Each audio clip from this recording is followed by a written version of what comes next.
I'm not scared, Pip. Come on. I'm gonna stab your heads off! With what? With what? With my dick! Yeah! And blood's gonna come out of your head! There's nothing you can do about it, because I'm a madman!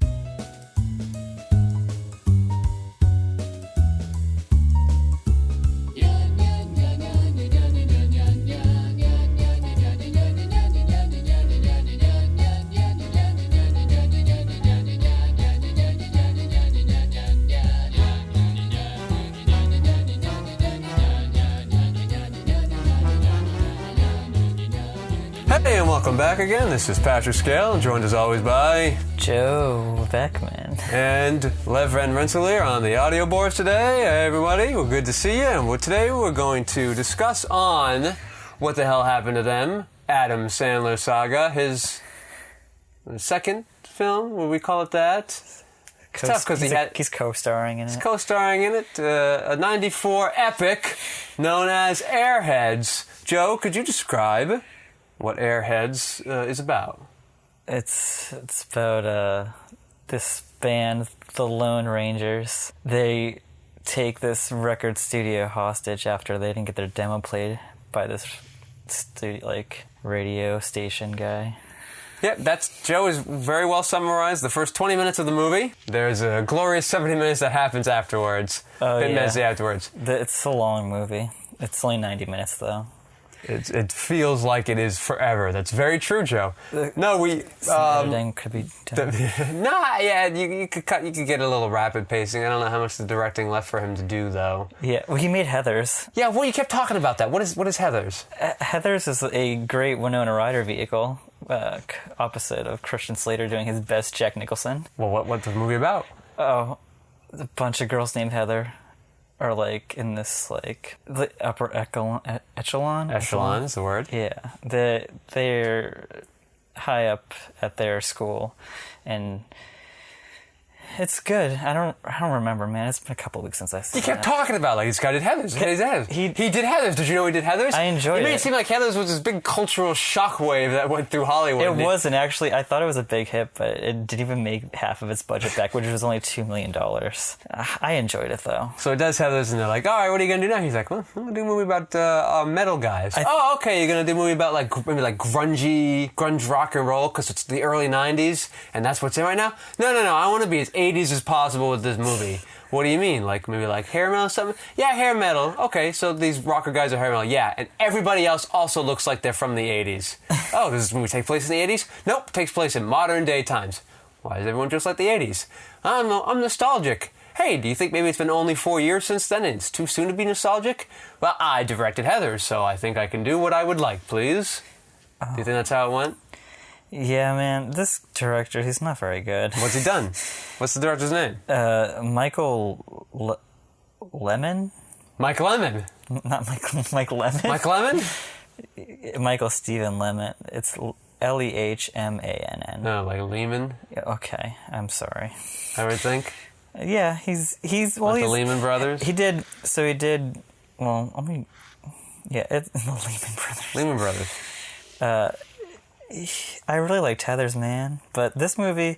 You don't even remember what happened in Heathers. It's good. You just know that it's good. We're going to slowly figure out that my crush for Winona Ryder is more than... Oh, yeah, you liked her when she was a robot, right? And she had little milky blood. Whoa. Remember that? What movie was that? One of the Aliens movies. Oh, yeah. Oh, that's a spoiler, though, for the shitty Alien movie. Oh, I'm sorry, guys. If you hadn't seen this movie that's been out since 1998, I apologize for ruining what happens halfway through the movie. I'm talking more like Jim Jarmusch, Winona Ryder. She's really young in that. I feel awkward, but she's older than me. Maybe it wasn't awkward when you had a crush on her, you know? Yeah. And now it's just awkward.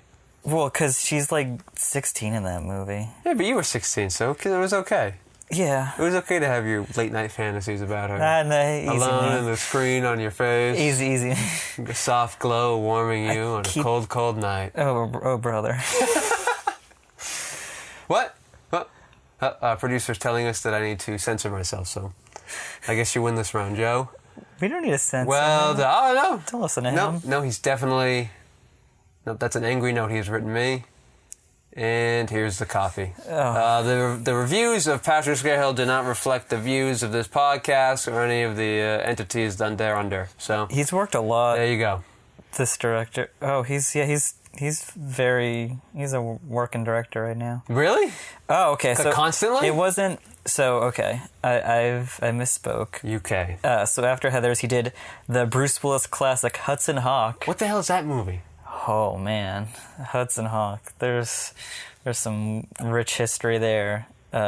Bruce Willis wanted to make another action movie. Like he wanted to make a comedy. An action comedy or just a comedy? Action comedy. This is 91. He's coming almost right after Die Hard. I think he's still on Moonlighting then, isn't he? Oh yeah, we gotta watch that, by the way. Yeah, so the IMDb synopsis is a cat burglar is forced to steal Da Vinci works of art for a world domination plot. That sounds about right. Yeah, He sings in the movie with Danny Aiello. Hey. And Andy McDowell. What a weird movie that must be. Look at a name of movie stars past. It's, I haven't seen it. I just know about it. All right, so just Hudson Hawk, and then he does Airheads? Yes. In between that, he did an episode of Homicide: Life on the Street from David Simon. I think that show is kind of a big deal show. Granted, I need to watch it. Granted, I was like 1, so I couldn't fully explain the cultural impact as one who experienced it. But I remember hearing that show was like a big deal show of its time, so it wasn't a big deal for him to direct it. You know? Yeah. Should we be blaming Rich Wilkes for the screenplay on this one? See, yeah, it's not. I don't hate the screenplay all that much. I really do find. I mean, it's not the perfect screenplay. It could use some punching up, but I do find some fault in the editing and the directing. The problem is if you cut it down anymore, if you speed it up anymore, which is what it needs, now you have a 70-minute movie. That doesn't work You either. can't even put that in the theater. Yeah. There's just no meat here, you know. Okay. But we'll get to that later. Yeah. I want to talk about... So here's the movie. The movie is Brendan Fraser and Steve Buschemi and Adam Sandler. They form a rock band, but they're not really that good at being a rock band. They actually also don't play until the last 3 minutes of the movie. There's no music. They're talking about how great they are. They're talking about how bad the other bands are when they're playing on stage. We don't even get to hear their demo. But we don't hear their demo. Because it keeps getting ever plot deviced. And then the last 5 seconds they give into the spirit of rock and roll, and then they go to jail. More on that later. Yeah. Oh, also Adam Sandler looks the youngest in this movie, but he's out of his co-stars, he's the second oldest. Yeah. So Steve Buscemi's born in the late 50s. Looks really old. Brendan Fraser's born in 68. Adam Sandler's born in 66. 66. 66. He doesn't look too bad. He's old. He was old, right? He was old. He was like 27, 26. Yeah. I think. I can't remember. He looks so young. You're right. He does he look looks so great. young. And he's actually naked in the movie, which is released. That's a weird scene. And that means that he was with Kramer. He was a little young. Guys, Kramer's in this movie. So I brought Michael Richards' movie, and he's like a guy in a suit with a mustache, and he's an accountant for like the first 5 minutes. You're like, why did they cast him in this role? And then, sure enough, for the rest of the movie, he's doing his physical Kramer comedy bits. Throughout the whole thing, he's lighting himself on fire and falling through grates and pointing guns at people. And okay, I guess they did indeed typecast Michael Richards. Who would have thought? But they brought Lenny from Laverne and Shirley. He was the bad guy. Well, no, there's no connection there, because I was going to say... What? Well, Michael... what are we going to call him? Lehman? I don't know his name. Lehman. Okay, just forget. We'll call him Lehman. That sounds good, man. Michael Lehman, if you're listening, you can correct us if you would like. Yeah, right in. The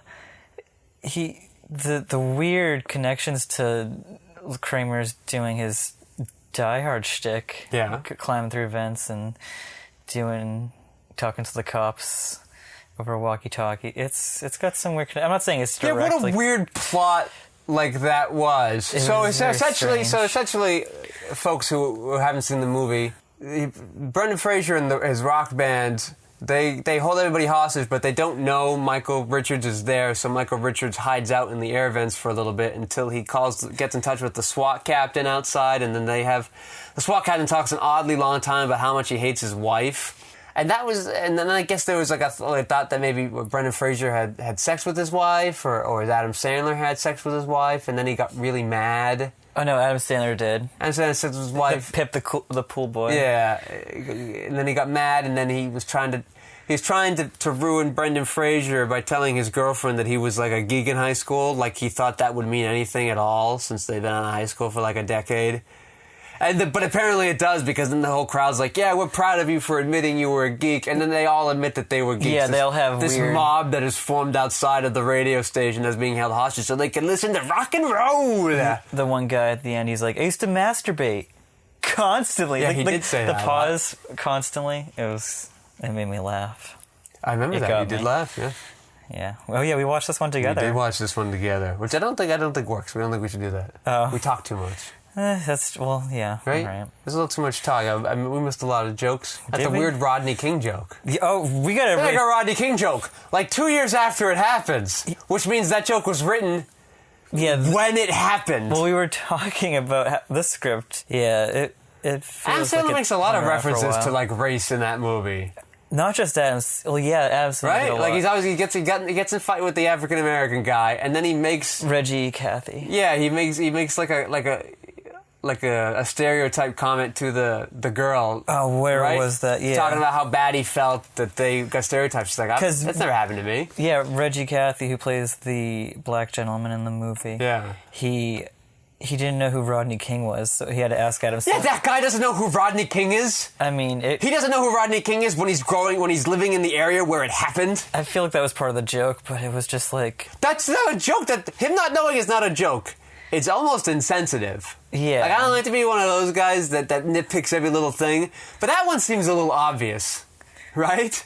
Yeah, no, right? Like, maybe if it were 20 years later, maybe you could make that joke in certain crowds. I don't know, that just feels too soon. Yeah. And Adam Sandler goes, the guy. Oh, you know that guy. Yeah, that guy. And that was it. That was his response. I don't even know why the audience is chanting Rodney King. That was a weird moment. That was another joke that went over my head. Yeah, well, it's about riots and stuff like that. This movie's very relevant to the times. Yeah, I get, like, the movie, here's sort of the arc of the movie. Brendan Fraser likes in the spirit of rock and roll, so... Like, even when he gets the record contract, which is why they hold the place hostage in the first place, he doesn't end up taking it because it's not his brand of rock and roll. It's too commercialized. Yeah. It's too Kiss heavy, you know? He wants to go, and then he goes to jail because he held the rocket radio studio hostage, and that's what happens. But then he forms a rock band in jail with his friends because they all get sent to the same place, and everybody in the rock band likes him. And they let their girlfriends come in and do backup dancing with them. Yeah. And then the DJ that got fired from the radio station for being their cool time pal, he becomes their manager. Yeah, while they're in prison. It's a comedy, man. It's insane. It's fun. I'm glad that they had them go to jail. Because I was waiting for that. I was waiting for them to be like, yeah, exactly. I was waiting for them to be like, oh, don't worry about it. Because we all know where you've been. What? Yeah. Shut the fuck up. Send them to jail. But I mean, they only went to jail for 3 months. Well, because they got out on good behavior. Good. Yeah, that means because they were sentenced to 6 months, and then they got out on good behavior for 6 months for holding up 8 people in a radio station with guns. Yeah. Granted, they were fake guns, but then Michael Richards gave them a real gun, right? And the DJ gives it to them. He's like, hey, man, I believe in your rock and roll cause. Why? Because Michael McKean wanted to turn the rock and roll radio station into soft rock. The Rain. Yeah. Welcome to soft, easy listening with The Rain. Yeah. And everybody's like, what? And everybody feels betrayed. David Arquette's there with his stupid beach blonde hair. Yeah, he bleached that. And he was so worthless in that movie. Yeah. Right? There's even a point where they kick him out and he tries to get back in the movie. That was and they're like, no, we don't need you in the movie. You go away. Yeah. You haven't said one funny thing yet. 2 more years, you'll be like co-starring in Scream. Don't worry. Yeah, that's right. That does come up soon. Yeah. Like 95, right? 96. Okay. But one of the great things with this whole movie was, I feel like it was a really big commentary on the generation of Brendan Fraser's, like, I guess the Gen X. Because the radio DJ guy asked him, he's like trying to interview him, and then Brendan Fraser has literally nothing to say. He's like rock and roll. He's like, speak from your heart. Brendan Fraser has this little... I'm not going to call it a nice monologue, but it was a monologue. And he's talking about, I just got to get the music out. I got things to say, I want to say. And the radio's like, all right, well, here's the mic. Say what you got to say. And the guy's like, oh, I don't know. I thought you just told me your things you had to say. Yeah, but I'm put on the spot now. And then everybody's like cheering him on, like, yeah, go say from your heart. And he just goes rock and roll, as if it's this great apocryphal revelation from John himself coming from the clouds above, that everybody just needs to rock and roll. They need to rock themselves and then roll around, and then all life's problems will be solved. But sure enough, that's what the mob outside is doing. Yeah. Exactly. And the police are very okay with it. Yeah, I They think don't this mind movie's too a much. good movie, man. Nah, it's not overboard. Like, it was just a regular subpar movie, that's all. Were you writing down some of the insults that they were... No, I didn't give a shit about the insults. They were really fun. Write out your insults. Tell me all the insults. Necklace goober. That one really got me. Yeah, why did nobody think they could swear in this movie? Yeah, it's a PG-13. What was it? Butt puppet? Somebody was saying butt puppet? Hold up. I got serious... this is... I gotta look through these. Give me a second. You don't even know what's going on here. So it's all Dick Cheeseburger was a great one. I like They that also have... Brendan Fraser also has this girlfriend. And so the beginning, the teaser of the movie, aside from this terrible stop-motion animation opening, which is also, I think, this writer's love or director's love letter to the 80s, like how everybody was dressed. The stop-motion animation, blah, blah, blah. He goes and he gets kicked out of the radio station. And later on, when they all sneak in with guns, it's way too easy to get in, which is weird. But... So he sneaks in the radio station, he goes back home, and his girlfriend's like, why are you being such a bum? It's time to... You've spent a couple months trying to do this. It's clearly not going to work. You spent a whole few months She's got a real trying to handle on make the your music dream business. come true. She's got it. Right? And then she kicks him out of the apartment. And then I'm thinking... Yeah, I know, I kind of side with her at that moment. I'm like, yeah, she's overreacted totally, and she's being kind of a B-word about it, but... A B-word. A B-word, a balloon lady about it, but... Oh, I have a really good... I found a good one. What one? Yuppie Bone Snugglers. I like that one. Jesus. And then yeah. Steve Buschemi kept saying, gank you, and he's going to keep ganking people over. Yeah, what does that mean? I don't know. Man. Anyway, so the girlfriend kicks him out, and I kind of don't blame her. We're supposed to feel that she's the villain in this movie, but I don't blame her because, yeah, her boyfriend's a bum and he doesn't shampoo his hair and he doesn't work all day. The other two guys work. Steve Buschemi works at like a toy store or something. Yeah, he works and at Adam Sandler's a KB pool Toys, cleaner. Off-brand. So... It's Brendan Fraser's too good to work and do his rock and roll at the same time. Anyway, then later on, they finally get a hold of her because she has the only demo tape that they have that they need to play so that they can quit the hostage situation. And you think she's going to betray them and whatnot. And like she and Brendan Fraser have a big fight about, and he's like, I don't love you. I didn't write this song for you. And she's about to leave. And then she throws a chair through a window. Yeah. And then he's like, Another plot device I guess I do up. love you now. And then they fall. Like, I thought like he was going to be smart. He was like, no, you need some like hot rocker chick. You don't get it, man. You gave up on me. But then when he looks like he's about to make it, then she gets back with him, and then he's okay with that. And then they fall in love. It's like It's real love, man. You should know. That's what it reminded me of real love, as if the main character got back together with the crazy girl, and then everything worked out fine. You should like, say that's what real love is, man. I'm not going to talk about real love, but that's what it reminded me of. I was thinking, if Dylan gets together with Kara, but then it has a happy ending. That's what this was. He shouldn't be with this girl. This girl's clearly nuts. It takes her. She throws a chair through the window, and he's like, "Oh, okay, I do love you again." What? We also have, on a side note, Mike Judge calls in as Beavis and Butthead. Yeah, I thought this was gonna. That was gonna turn to like radio pranksters doing Beavis and Butthead voice to be like they cool. And no, it was a crossover. Yeah, it was Mike Judge. It was a crossover with this movie. I thought that was one of the pretty notes. big in '94. Yeah, I know. That's why I thought it'd just be some stupid idiot there. Dude, no, it was literally them. Oh, and we also got great smaller roles from Sandler regular Alan Covert. Ernie Hudson pops by as like the police chief, you want to say? Yeah, I guess that'd be what he is. And then Chris Farley shows up as bumbling cop. Chris Farley pops as bumbling cop. Not as bumbling as one would expect. Yeah. Right? Well, when he was in that club, he finds the girl. Around. He finds the girl. He rips that guy's nipple off. Like that's. Oh yeah. Oh, he was. Yeah. He's not as bumbling as I would expect from Chris Farley. He had a great arc. What was his arc? He got pushed around and then he stood up for himself. Yeah, but then he got pushed around again at the end. Oh yeah, well right, like it wasn't. Well, his arc was also it was a real like bridge. I don't know. I wouldn't call it an arc so much as just like what kind of funny things can we have this guy do before we know it's going to be Chris Farley? That's what it felt like. Yeah. And now I guess getting back to the meat of this podcast, which is talking about Adam Sandler's rise and fall. this role might And rise and fall. Yeah, and rise and fall. His undulations.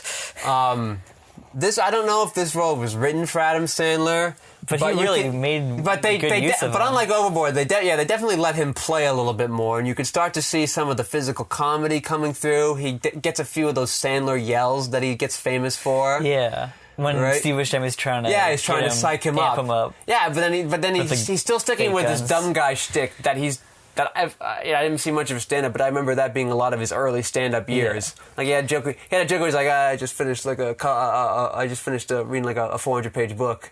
You wouldn't think coloring books are that long, but they are sometimes. Oh, that's funny. Like that was always his gimmick back then. I mean, nobody really thinks about that so much nowadays. I wish I did. That's a funny joke. Yeah, like that was amusing. So, was good. But this You should use that. and 'Cause this I don't is- think anyone's listening to him anymore. And this is people. Kids are growing up. They don't even know he was a stand-up comedian. Yeah. They don't even know Joe. And that goes to my grown-up story, but we'll save that for grown-ups. Oh, whoa, grown-ups. Yeah, a grown-up story. But I'll save that for Whoa. grown-ups. Or I guess maybe it's a grown-ups 2 story. I don't remember. I don't remember which grown-ups it I particularly can't wait relates to hear to. about this. No, we'll get there. But so I don't know if they had this role of this dumb guy and they were looking through the list of the Rolodex of dumb guy comedians out there and they stuck with Adam Oh, Sandler. that's not very nice. He's a good guy. No, I know, but he's not. That's just the gimmick that he They had at the saw time. him It was the gimmick they had at the time. perhaps in Shakes the Clown, a Bobcat Goldthwait directed movie. Yeah, we'll get there when we get there, Well, Joe. no, he all did right? that movie before. I man. know, but when we do the Joe, we're getting. All right. So, but yes, they definitely let him breathe here, and he gets all the chicks too. It's the dumb guy shtick works He has for a him. meet cute with the blonde girl at the radio station. They're breaking into this radio station that was entirely easy to break into because 7 people work He drops there. a backpack on the door, Yeah. and that's how they sneak in. Yeah, Has someone open the door. yeah. It's great. So. That's very Yeah, well so thought out. Like this- that's Walter White. And let's talk about how dated this movie feels. Oh yeah, With the crash test dummy dolls they're playing with. Stretch Armstrong. There's the Stretch Armstrong. The woman's playing a Game Gear. Oh yeah, Sega Game Gear. Yeah, and the girl I had one of those. and like a giant Game Gear. Like that one's bigger than the one I remember. You had to always keep those plugged in because the batteries would die instantly. Oh, and it took like 8 batteries. Yeah. It took 1,000,000 batteries to power that. You needed a small reactor inside of those things to get it to function properly. Different protons, every nucleus needed to be in there every day. But the girl who walks out with Adam Sandler, she's got like a pack of cigarettes. She's like, "Oh, just come out to smoke." And I'm thinking, that's so outdated now. Yeah. Right? And they're smoking all Why throughout aren't the they movie vaping? too. Everybody's smoking inside the billiard theater. I'm like, what? And nobody cares. How dated that movie feels, right? It's like a Yeah. noir I'm watching from the 50s. Everybody smokes all the time, and it's totally okay. It's fine, man. It's what happened. It was abusive, that's all. So I just felt very dated. So, yeah, so he meets the girl, right? He gets all the girls. Oh, it also was really dated because he had one earring.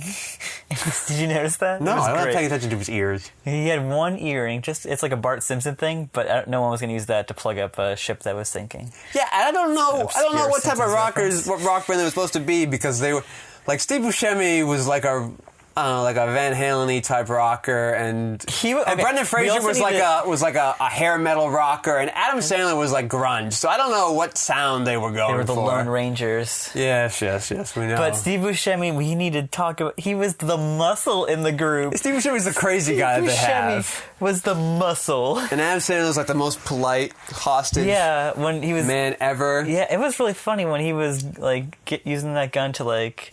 And like, Yeah, he's being the dummy in the group. He's saying the obvious things, and he's getting those one-liners in there. Yeah, I don't know. It was. I think it was just a regular role, and Adam Sandler was able to do something with it. Yeah, he put a little twist on it. And I think that maybe they see this, or they continue to see him on SNL, and they're like, "All right, well, let's give Billy Madison a whirl. That would be a perfect movie for him." That he's gonna write that movie. Oh, he writes that movie. He wrote that movie with his buddy. I see. I want to say Tim Hurley. It's all right. We'll worry about that when we do that episode. All right.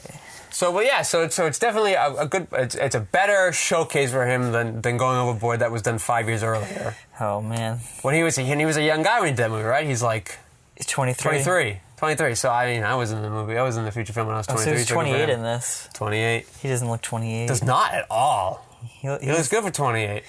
Yeah, he's working He it. was. Who else shows up? I feel like there was another person that came out of nowhere in this movie. Milton Berle. No, that was a different one. that was the last movie. Milton Berle's a show with Adam Sandler again, I guess. Yeah. Oh man, it's this.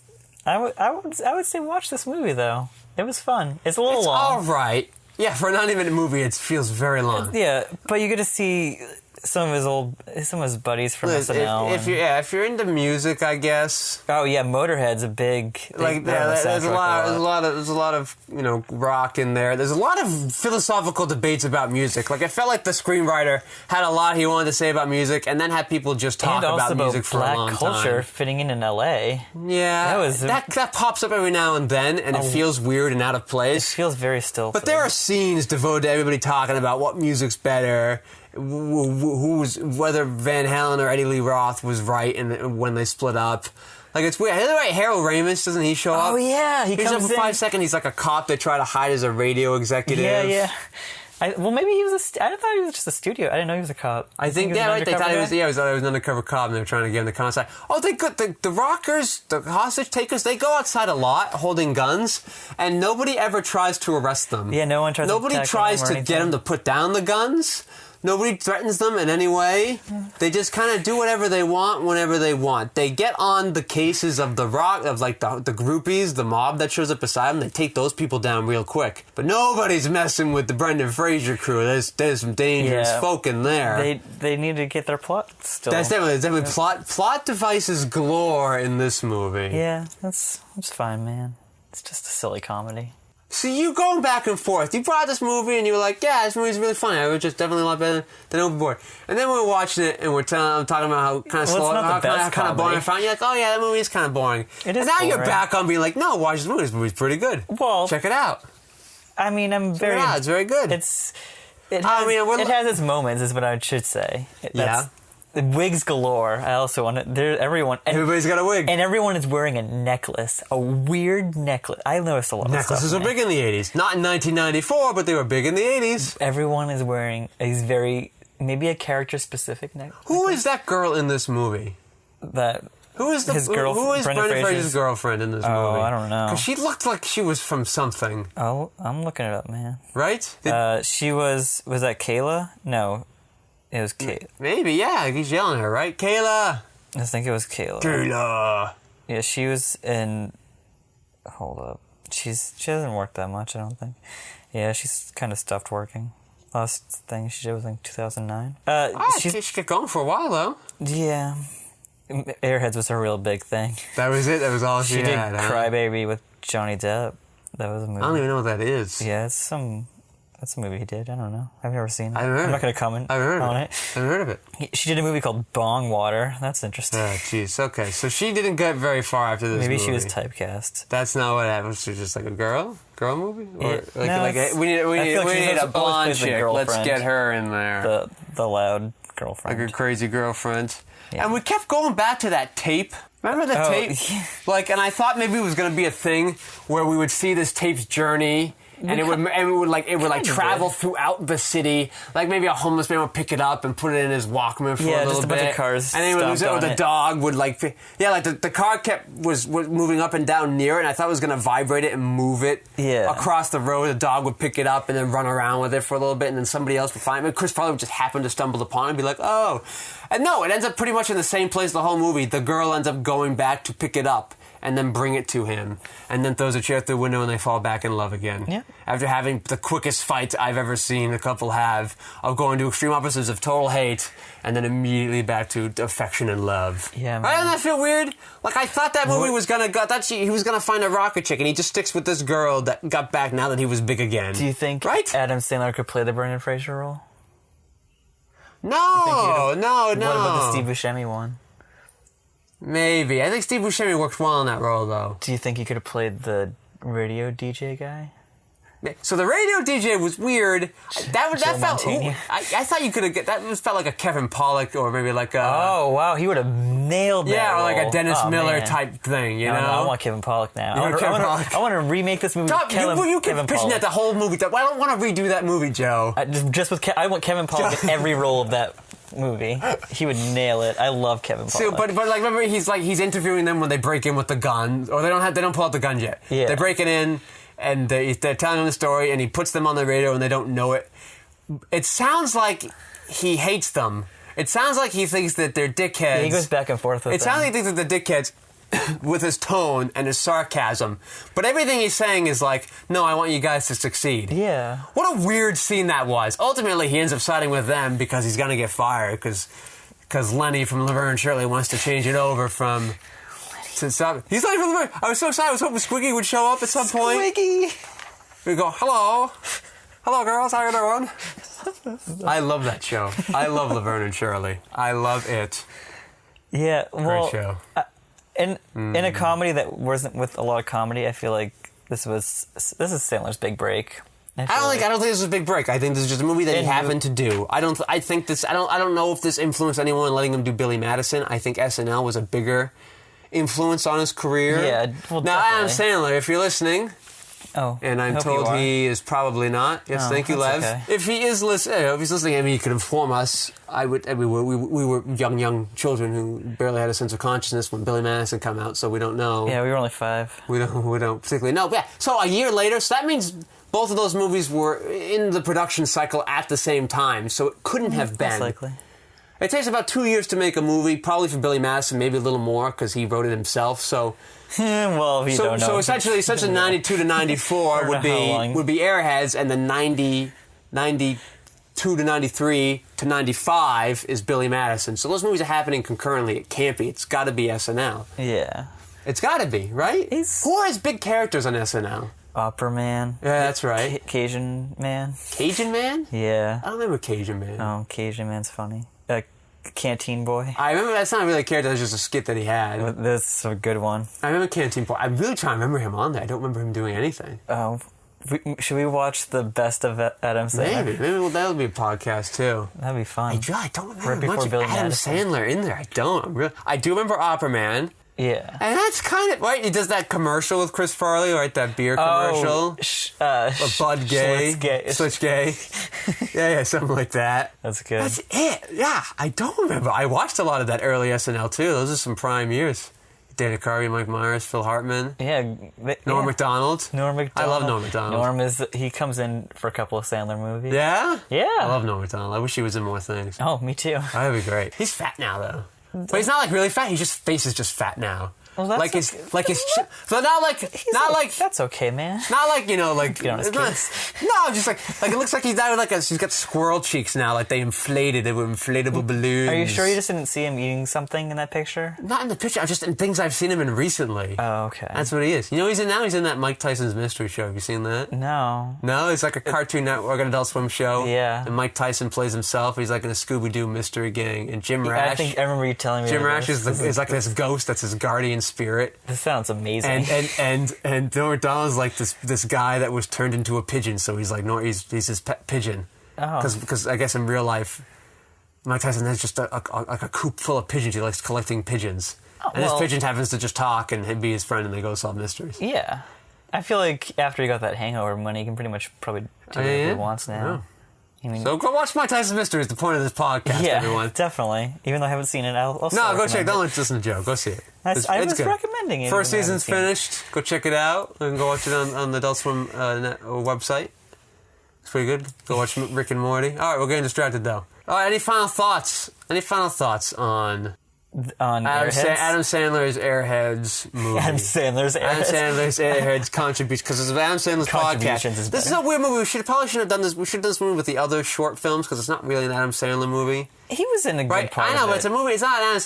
Billy Madison, Overboard. Those are movies that are Adam Sandler movies. Yeah. Well, from here on even out, Anger Management is an Adam Sandler movie, even though there's really 2 stars in that movie. Jack Nicholson. Yeah, Jack Nicholson and Adam Sandler. This just felt like a movie, and it had Adam Sandler in it. You know, maybe what's really impressive is how quickly Adam Sandler rose. Yeah, like he never really spent much time in the comedic relief role. Yeah. Like he stars in Overboard, for what it's worth. Yeah, for what right? it's worth. He does this movie where he's pure comic relief. Yeah, and after and then it's pure stardom after that. Like it doesn't stop, right? Well, he did one small. Yeah, the Schlucky Clown. You keep coming back to Mixed Nuts with Steve Martin, the Christmas movie. He did after this. Nuts. Okay, after this. Yeah. but before Same Billy year. Madison. Yep. So yeah, Chris. So those things so those 3 movies are happening all at the same time. He's very busy apparently, and He's in demand. doing 24 episodes of SNL at the same time. Which he would get fired from with Chris Farley. He got fired. Yeah, with Chris Farley. They got fired Together. Well, Why'd they get fired? we'll report back on that. Oh, you don't I know. They got fired. I know that. I thought they hit it big. he had Happy Gilmore, and Chris Farley had, I don't know, Beverly Hills Ninja maybe. Yeah, that's No, he had Lewis Tommy and Clark, Boy. Tommy Boy, And then or Black Black Sheep. which Tommy Boy Part 2, which is to say Tommy Boy the reboot. Yeah, well, I still like both of those. Okay, sure. If you like one, you like them all. That's the thing. Okay, so but hey, final word on Adam Sandler's contribution to Airheads. He did a great job. I think he really shined. He made this movie for me. I would definitely say that this movie. I don't think I would have liked it at all if Adam Sandler wasn't in it. He had like the funniest parts in every time he was in. He stole every scene. I don't think I wouldn't say anyone stole scenes in this movie. But Oh yes, he did. I would say no one stole scenes, but he does have the funny lines in this movie. Steve Buschemi has his wacky whatnots. Yeah, and they're interesting to watch. But Adam Sandler does have the jokes in this movie. Do you think this is an against typecast for Steve Buschemi? No, right? He's always playing like a weirdo, isn't he? Eccentric. Fine. If you want to be PC about it, and Van Rensselaer is telling us to be PC about it. Thank you, Mr. Van Rensselaer. Thank you. Fine, eccentric. Okay. Yeah, that's usually what he is, right? Like, I'm trying to think of I'm trying to think of movies that had Steve Buscemi as a starring role. He's done St. John of Las Vegas. Oh, I've seen that. He did this movie called Interview. I believe he did. I don't remember Interview. With Sienna Miller. Right? Yeah, I don't know. I guess he directed one of those. In the Las Vegas movie, he was like a regular dude. He was like a put-upon type dude. Yeah. What about Fargo, where he plays... Yeah, but I feel like he's playing a weirdo in that movie, right? I think they legitimately call him the funny-looking guy. Yeah, he's the funny... I think I remember seeing like a movie poster like featuring this guy and that funny-looking guy from Fargo. Like, that's what it was called. That's a rude poster. I love right, Steve like Buscemi. He stars in Boardwalk Empire. Big Lebowski. Okay, that's true. Yeah, he plays Right. Nucky Thompson. That's right. That's a good role for him. Yeah, he's been. I like Steve Emmy Buscemi. I like Award Steve nominated. Buscemi. I like his style. You know. Yeah, I do. Yeah. We should talk more about Sandler though. That's right. Final thoughts on Sandler. All right. Final thoughts on Sandler. Stop distracting me, Joe. Like I said, he really stole this movie from me. This is my opinion. He was a scene stealer in this. I was digging him. I think I want to see more of Sandler now. I'm on the train for Sandler. You're right. This is definitely a good. I guess we'll call it an showcase. We'll call it a good start for Adam Sandler because I don't think anyone saw Overboard when it came out. So we can't count that as his start. In fact, I don't think anyone did see it because it didn't get more distribution until after Billy Madison. Nah, that's one of those weird independent low budget things that makes sense. There's no place to distribute them back then. The small distributors didn't exist. The internet didn't exist. It was a different time, but we went over that last episode. No, this is a good start for Adam Sandler. I'm happy to see a lot of people like John Schwartzman is the DP of this movie, and he's still doing work, and he's done a lot of good things. John Schwartzman, not Jason's. I know, I'm confusing myself. So it was good to see him get off and doing work. It was good to see, Sandler and Chris Farley would go off and shine, and I don't think Tom McKean did anything after this. And who's Tom McKean? Right, who? You think of Brendan Fraser? No, McKean, right? Michael McKean? Mike McKean. I think Lenny went off and did things. Michael Richards did a Weird Al Yankovic movie. Do Better Call Saul. And he's starring he's starring against I haven't seen it yet. Bob Odenkirk. Oh, is he like his brother, brother character? Okay. Yeah, I've read about that. He's fantastic in Television Guide. And I guess not many people went off and did other things in this movie. He did more Christopher Guest movies. Like who? Like I don't think either blonde girl goes anywhere. Yeah, that's sad. That's the DJ, right? Montaigne. Does he go and do things? Nah. Yeah, man. Not really. All right. So I guess not many people made it out of this movie unscathed. It's a career killer. Judd Nelson was in it, right? Judd Nelson gets out. Right? What does he do after this? Man, you're so maybe this movie is a bit more of a black hole than I expected it. So unfortunately, but oh boy, I'm a little sad now. Oh, it's okay, man. That's fine. I guess my final thoughts for this movie is... Yeah, what do you think? I don't know. I don't know. I remember I was telling you, like, I feel like I see a lot of movies where radio stations get held hostage. I can't think of any other than Alan Partridge that came out last year. I like that movie a lot better than this movie. That was a funny movie. Who's that? The guy from Philomena, right? The comedian. Oh yeah. What's his name? You don't even know. The British guy. He's on this new show, Happy-ish. He took that's right. He took over Philip Seymour Hoffman, which I read really about wish that. I Also saw in Television Guide. Philip Seymour Hoffman. Would have been sadly. nice. I guess I don't know where I was going. The point of my story is, Joe, I don't want to remake this movie. I don't think. Well, yeah, that's fine. I think we're okay. It was more of a joke. I think we're okay with radio stations being taken over by people holding people hostage. Yeah. Network starts to go that way, but then it doesn't. It gets rid of that pretty quickly. That's just the first act. So I guess I don't know what my final thoughts on this are. So I apologize for leaving you all with blue balls. Final thought, blue balls. What are we doing next? What's the next film in the Adam Sandler saga? Billy Madison, man. Billy Madison. I'm so excited. Quite a delightful Adam Sandler film. This is his movie. This is the breakout This is half role. of his production company name. Yes. Yeah, so I'm sure most of you will have seen that movie and will have enjoyed it, and we'll look forward to seeing Adam Sandler shine. As we all know, He'll be the radiant. legend can. This is the beginning of a comedic legacy. So we're very excited to do that. So thank you, Joe. Thank you, Patrick. Thank me. Yes. We're doing plugs, right? Yeah. What do you want to plug? What are you going to plug? I've got nothing. All right, you should plug. can find. I have a company for the. I'm not going to plug me now. Oh, come on. I feel I don't know how to do it. You can find. I don't know what. Go online and search. Go online. Look, we are part of a production company, Quixotic United Productions. You can find us. We have some shorts up. We have a feature film that's out. Which I would say I've seen, and it's fantastic. Okay, you don't do that. It's fine. And Joe has a make your own ink production company. He's very excited about. You can go Ink or Stink, where you can choose from 5 different ink colors: pink, orange, blorange, magenta, and pastel. I don't know if you go should talk check about that those yet. out It's at www.inkorstink.com. Oh, Thanks again for our audio maven, Lev Van Rensselaer, for working the levels as usual. And live from our studio, this is What the Hell Happened to Them? Sign off. So long. And thanks for listening.